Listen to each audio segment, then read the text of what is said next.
Hello everyone, and welcome to another beer review. Now, I've got another beer machine to kind of test out, and I thought, right, I'll get some kegs.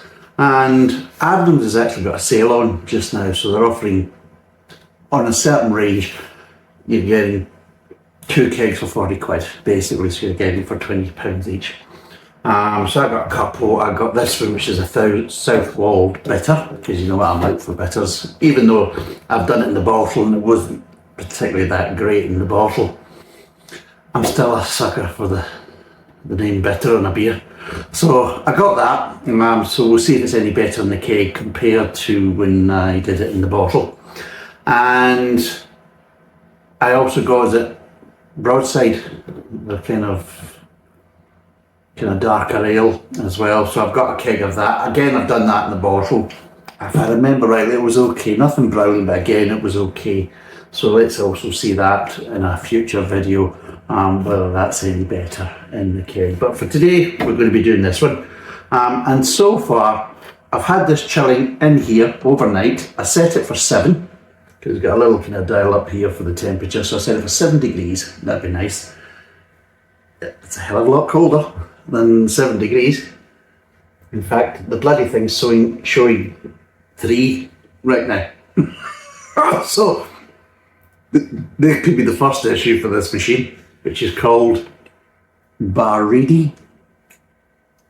They're kind of popping up now and again and things like that. So I got basically one to kind of review just to see what it was like. And I'll be totally honest, it's supposed to be a kind of something similar to the Beer Monster, but so far I've managed to find that the kind of Beer Monster is the actual better option. I don't think you can get the Beer Monster anymore, which is unfortunate, but at the time I would obviously recommend that. But what I will do is I will pause the video. I will put this in the machine. I'll set up the gas because the gas hasn't been set up and things like that, and then we'll see where we are with that. So I will be back in a moment. Okay, so by this being out, everything's set up. So I've just given it a little bit of gas, which is with a little switch up the top there so I can adjust the gas. So I'm just going to do a light kind of couple of pours, because it'll probably be a wee bit frothy to start with. So let's see what it's like. Yeah, it's actually pouring not too bad, surprisingly enough. It's running out of juice a wee bit. Need a wee bit extra, just to pressurise it.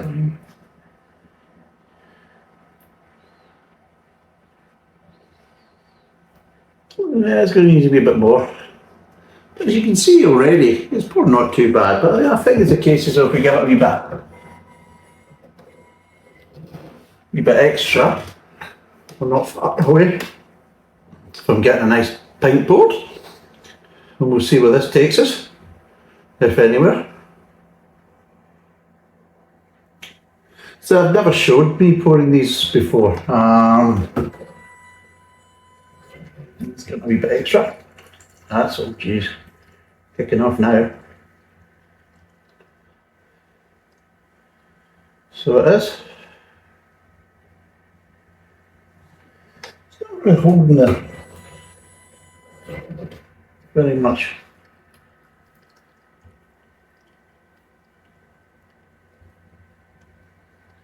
And I think that's enough to kind of do it, really. I think there's enough in the pipe now to get a nice pint out of it. And there we go. Because like I says, in previous ones I've always pulled them off just because it's a case as though it's a bit more of a faff, especially in my previous kind of setup and thing. But this is a wee bit easier. Plus the wife's away, so I can do what I want. I don't have her nagging at me. You know what I'm talking about. So, as you can see, it's a nice kind of dark amber, kind of chestnutty kind of coloured ale. Appears nice and clear. Smell wise, you get a bit of bitterness, which is nice. Maybe a little bit of dark caramel, and nothing really in the hops so far, apart from, like I said, a bit of bitterness kind of smell. And when I mean bitterness, you probably think, well, how can you smell bitterness? Well, imagine a light kind of grainy smell, but with a kind of slight kind of, it's ever so slight soury kind of edge to it. And that's what I class as smelling bitterness. You know, almost like kind of a kind of sourdough, kind of whole grain bread, you know, that kind of smell. So yeah, so let's see what it tastes like.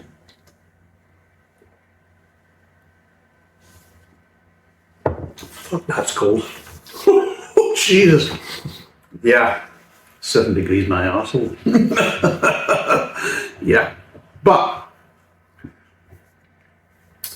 first impressions. Now, the reason why I thought I'd do this is because I've done other ones in the keg compared to the bottle.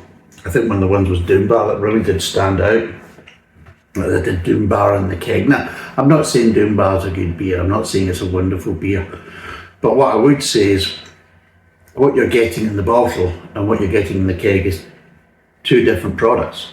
And I would say if the product that came in the keg was in the bottle, then I think it'd be a heck of a lot more popular in the bottle than it probably is right now, because it's a nicer beer. It was a nicer beer. There had a bit more flavour to it. It just felt more rounded. But again, the whole process of preparing the beer for bottling and the process preparing it to go into the keg is two different processes. And I think to try and obviously make a product that's obviously got the longevity and everything else and has a certain kind of delivery standard when you crack open the bottle, I think to prepare it for that type of environment and packaging, something is lost. Whereas with the kegs don't really have the shelf life as the bottles, and again, when you open them, they don't last very long. I mean, this I'm going to drink within 2 to 3 days. Oh gee, it's a hard life, isn't it? Well, I manage. More like, could I actually manage it to last 3 days? Never mind fucking 2. But yeah. So I think, yeah, there's something kind of lost, and of course the shelf life for the keg is different. You've got to drink it fairly quickly, which again, you know, waste not, want not in this world. But yeah, and what I've noticed with this is that there is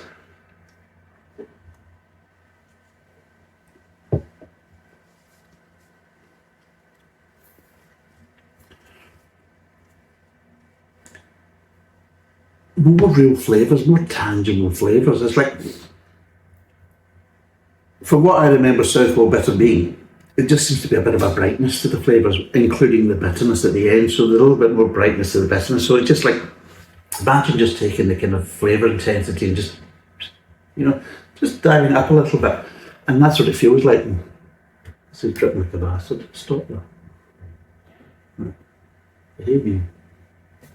Give you a wee bit extra gas. Switches. So yeah, that's what it feels like. It feels like you're just getting a brighter, maybe a fresher product. And I think, yeah, it's because of when they're preparing it. And again, mouthfeel wise and everything else, because this is designed, it is carbonated, but it's not that well carbonated when it's in the keg, because the whole idea of it is with the keg, you pour it from the bottom, basically. That's why it has a little tap at the bottom, and that's what you normally do it. So again, it's just basically gravity. You open up the kind of air bit at the top, and that just allows air to get in. But of course, with doing that, because air's getting in, you can't really keep it for very long. You really have to kind of drink it on the same day, because air getting into beer, well, it's never a good mix. So if you left it for, like, say 24 hours, it would be going down in quality very quickly. The difference with this system is this is a top pour, and what we're using is we're using CO2 gas. So again, we've cut it off from the air. So what happens is we're basically putting CO2 in there to help propel it out the top, to basically give us a top pour with the tap. So on that basis is we can also add a little bit extra just to give it a little bit more carbonation if we want, so we can kind of dial up the kind of CO2 level of the beer, as well as over chill it. Showing one now. Bastards. So yeah, and I think that's the thing. The problems with bottles and cans is what you get is what you get. You've got no real adjustment to it. I suppose with the kegs you don't have that much adjustment either if you're just pouring it from, you know, the bottom spout. But I think the mini keg is closer to what you probably get in a cask than say a can or a bottle would be. I'm not saying it's exactly the same. I don't think it is. But what I would say is it's closer beer-wise, carbonation-wise, and overall it just seems to be a nicer, brighter kind of product compared to the bottle and the can. So, yeah. And it just, again, it just acts more like a draft pouring beer, you know, it just looks more lively, more interesting. It tastes more interesting. And overall, I think you're actually getting a better product. In fact, when I say think, I know because I've tasted and compared plenty of them, and it's not just me, but obviously friends and everything else, Adrian being a good example. One of the things was that he quite likes Desperado. I know, but everybody's got the kind of foibles, everybody's got the kind of peccadillos, and that's a cracker.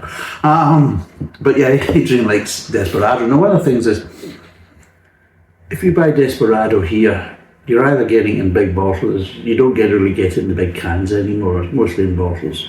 And a lot of times it's a clear bottle, so the bloody things have been light striked anyway, so they're skunked. But one of the big problems is when you buy the bottles over here, they're all basically brewed here. Whereas if you buy the keg's actually brewed abroad. So the first thing I noticed was, well, first of all, it's not made here. So that was the first thing I noticed. And yeah, it did taste quite different. I did a comparison, and it was quite a comparison. And what it did when Adrian tried it is it highlighted to him how much the product had changed when it was just being served in the bottles and it being brewed here and not being brewed abroad. So that's another thing that he couldn't get the foreign stuff in the UK unless he got the keg. So there was another option as well that you were losing out on. So I've done enough research that I would probably say that what you get in the kegs, 9 times out of 10, I'm not going to say them all because I think some of them only just come in kegs. I think there is some ones that are exclusively just sold in mini kegs. You can't really get the bottle or can equivalent over here. But 9 times out of 10, you're getting a better product from the mini keg. Now, of course, obviously, price of mini kegs. I mean, this is 5 litres, so what you're going to get is equivalent of 10 bottles. 10 bottles at 20 quid. That's only £2 a bottle, so I don't see that breaking the bank. And of course, you sometimes get bargains and things like that where it's below, especially if the kegs are getting close to their kind of shelf life date, you know, maybe within a couple of months. Then a lot of times they'll be sold off cheap, so you'll get them closer to £15. So again, it's the equivalent of 10 bottles at £1.50. I don't see that as expensive. I see that as quite a good bargain. But again, it depends if you've got an excuse to have it. Because again, not everybody's getting these type of machines and not everybody wants these type of machines, and I can understand that. So on that basis, you would be better picking them up, knowing that you're maybe going to have a barbecue or have a get together with friends, or even just, you know, for a football match, and get them out and have a right good swally and get wired into them. And that works out great, and you just chill them in the fridge and then just use the bottom tap and off you go, and everyone's great. And everybody's a right good session. So it's still workable. If you want to buy them and just want to enjoy them by yourself and things like that at home, then you really need something like that, unless you're going to sit there and drink the equivalent of 10 bottles in the one sitting, basically. Or if you do it over 2 days, well, your first day is going to be enjoyable, your second day is going to be less so, just because there will be a deterioration. And that's the problem. But with these machines, it does away with that, and you can have it longer. You can get away with 4 or 5 days with it. I'd still say 2 to 3 days is probably still preferable. Getting onto the 5th day, well, let's be totally honest, it's probably starting to kind of lose a bit of quality. But yeah, 3 to 4 days, yeah, you're okay with that. But for me, I wouldn't really go past 3 days, because bit of a greedy bugger. Anyway, I'm actually kind of waiting for this to kind of warm up a little bit. That's one of the reasons why I'm doing this, is so I can get the flavours, and I'll just kind of explain the flavours to you. But overall, in the bottle, I wasn't particularly enamoured with Southwold Bitter. In the keg, it's a nicer beer. I would still want more bitterness. It's still, in my view, for a bitter, but it is a southern bitter anyway, isn't it? So you expect it to be a bit lighter in the bitterness. It's not like a Yorkshire bitter and things like that, where you would expect to have more bitterness. So it's okay for a southern bitter, but for my own personal choice, I would like more bitterness. But we don't always get what we want, do we? But overall, if I was in the pub and I had this a bit of a warmer temperature, a little bit of a higher temperature, then yeah, I'd be quite happy to have a couple of these, not a problem. I think it would be okay drinking wise. But at home, I'll be totally honest, it'd be quite nice. Well, it is going to be quite nice. I'll be honest with you, I'm in here myself. Don't have to drive anywhere. No, I don't. No, I'm just looking at it thinking, nah. Because I was thinking I might need to get some milk for tomorrow for breakfast, and then I thought, no, just have cocoa pots with this.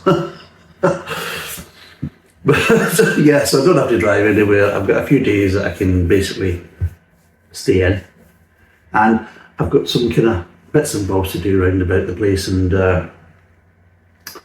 what I can do is I work in this kind of, how would you call it? It's more of a kind of work and reward system. So I do a little bit of work and then I reward myself, have a wee break, reward myself, and then I set myself another little mini goal, and I'll go off and I'll do that, and then once I've done that, then I'll reward myself, and that's what I do. And that just keeps you going, it just keeps you focused. And it's amazing that you get so much done in a day, and then you sit down and you think, I feel like I haven't done anything. But you've got so many things done, and if you have made a list of how many things you've ticked off the list, just because you're focused, right, I'm not going to do anything, I'm going to get this blooming done, and then when I've done this, I'm going to promise myself a coffee, or a sandwich, or maybe a wee beer, again, whatever the situation is. But what you'll do is you'll basically reward yourself. And for me, it actually worked, and it's a system I've always kind of done. It's a lot better doing it by yourself, because the whole point of it is to keep you focused and stop you from being distracted, and just keeps you keep grinding away until it's done.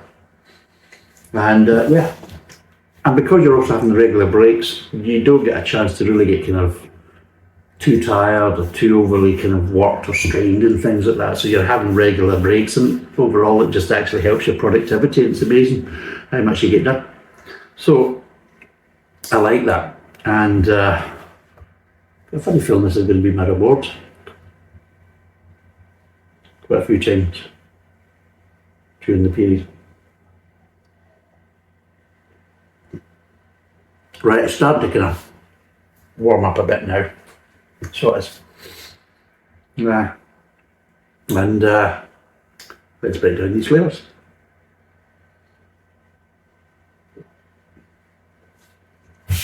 Start off with,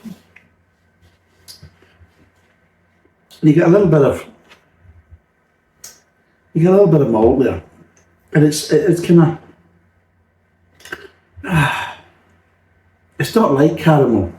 It's kind of like, it's almost kind of toffee-like, but not really quite. It's like I said, it's more of a dark kind of caramel rather than a toffee. So it just feels just a little bit lighter than toffee edges, but it's actually quite nice. But it's got a nice kind of syrupiness to it a bit as well, and there's a bit of sweetness there, but again not too much, and a bit of grain. You move on to the mid-tongue, and that's probably when you really start to notice it. Is that that's dripping away there? Can't waste it. A bit of drippy tap. It's just a normal thing. It's prostate. But anyway, to get back to it, one of the things you do notice is when it moves on to the mid-tongue is the mouthfeel. The mouthfeel just seems to be really nice. There's a little bit of carbonation, but again, really, really not too much. So the mouthfeel just feels, again, a lot closer to a cask ale than it does to anything that comes out of a bottle or a can. So that's another thing you're going to get with the keg, and this is what I'm getting here. But as it moves over into the kind of mid-tongue, the grain kind of slightly ramps up a wee bit, and that's, you've still got the kind of the malt there, the grain just kind of rises up a little bit, and that's when you start getting the little kind of peaks of light bitterness. You've still got the sweetness there, and yeah, you're just getting these little highlights of bitterness that slowly kind of come together near the back end of the mid-tongue, just as it's kind of transferring over to the back of the mouth and the aftertaste. And at that point, yeah, you're getting an okay level. I'm not saying a huge amount, because it isn't a huge amount, but for a solid and bitter and things like that, it's not bad. It's not bad. Like I'd say, personally, I like more, but you're getting a bit. And it just all these little kind of bitter accents kind of come together at the end just to give you a little bit more, almost like a crescendo in music. And yeah, it's quite a clean finish. It doesn't kind of linger. It gives you that kind of bitterness. You still get a little bit of sweetness, and I think that's probably the thing. The sweetness is just slightly maybe holding back, just slightly cancelling out some of that bitterness. That's what I feel. The grain in the malt was the first to kind of dissipate in the back of the mouth. The bitterness and the kind of sweetness kind of almost kind of dissipate together, so they kind of go off hand in hand. But overall, nothing kind of lingers, so it's quite a clean finish. And I suppose quite a pleasant finish. Not a wonderfully interesting finish, and I wouldn't say it's a particularly wonderfully interesting start either. The front of the mouth, it is okay, it's fine, but I've had beers to kind of, you know, pique your interest and both give you bags of flavour and everything else and that.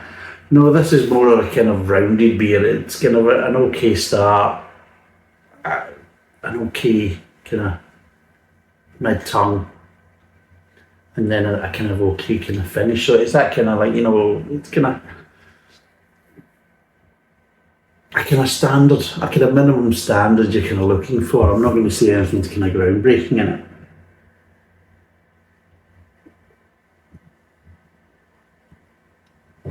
But overall, it's actually quite pleasant. So what would I give this out of 10? Here's the question. What would I give this bloody machine out of 10? Well, I'll be honest, not that much, to be totally honest. It's, well, the tap's a wee bit drippy, which is a bit annoying me. So it is. It doesn't keep the temperature. It's up to 2 now, but nowhere near 7. So again, it's over chilling it. I mean, what's the point of you setting it to the temperature you want and then it just does whatever it likes?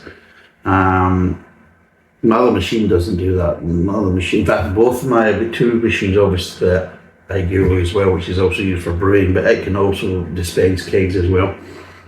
And my beer monster, and both of them will maintain a set temperature, no problem at all. This one just looks like it's more like for kind of lagers and everything else, and regardless of what you kind of set it as, it'll just do what it like, just go as low as it goes, it just keeps on chilling.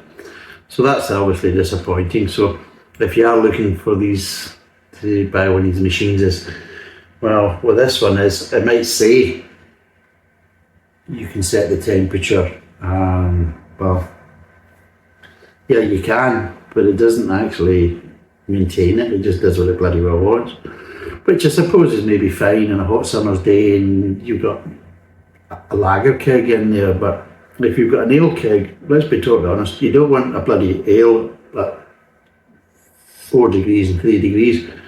You know, it's just wrong, completely wrong, because you're losing all the bloody flavour. So yeah, but anyway, out of 10, I would give the Baridi machine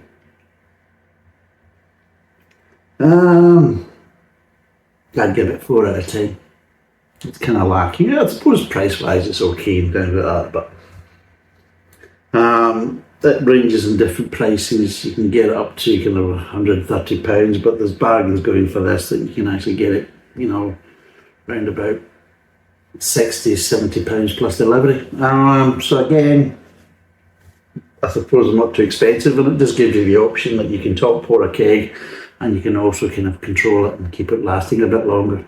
So there is benefits there, but from my point of view, it's about 4 out of 10. It's okay, but it's nothing brilliant. As for the beer, well, I think I'm actually enjoying this better than I did when I had it in the bottle. So on that basis, what would I give this out of 10? I can't even remember what I gave it. I think I gave it around about kind of average kind of ones, but it's actually not too bad. What would I give it? For me, I would definitely say it's above average, just mouthfeel wise, just the way it is. It feels like you're actually drinking closer to a proper pint than you would be drinking out of the bottle. Flavour wise, reaction wise, everything else. So on that basis,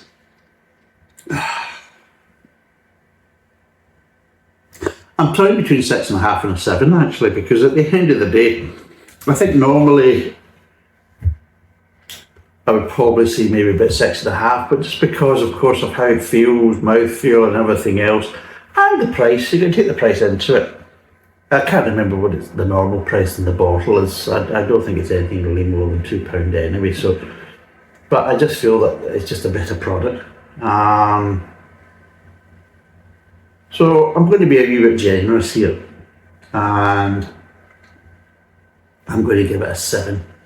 It is a better product, but I'm looking on it on the basis as compared to what it was out of the bottle. As a beer in its own right, compared to everybody else, then it probably wouldn't be my first choice. I'll be totally honest, I wouldn't buy Southwold in the bottle, I just wouldn't. I would go for something else just to know that it doesn't really have the bitterness. But overall, in the bottle I find it quite uninteresting really. I think quite a boring kind of box standard kind of average beer. There's a little bit more to it. There's a little bit more to it, and with the price of the kegs and everything else, then yeah, between 6.5 and a 7. I'm going to be generous and give it a 7, but you know, I'd say also 6.5 is kind of fairly kind of fair to it as well in the keg. But yeah, I would recommend it in the keg before I would recommend it in the bottle, and if any more came up on kind of sale and things like that, I'll probably buy it again in the keg. I definitely wouldn't buy it in the bottle unless there was a kind of, how would I say, a kind of compending reason for me to actually really kind of do it. But overall, no, it's kind of uninteresting in the bottle. So anyway, that's for today's review. It's Southwold. I put all the details of alcohol content and everything else. I honestly can't remember, and I ain't opening up the bloody thing to kind of find out what it is, but it's a 5 litre keg. It was 20 quid. It was poured out of the Baridi machine that God knows what temperature it fired out at, because... but thanks for watching. Cheers, and bye for now.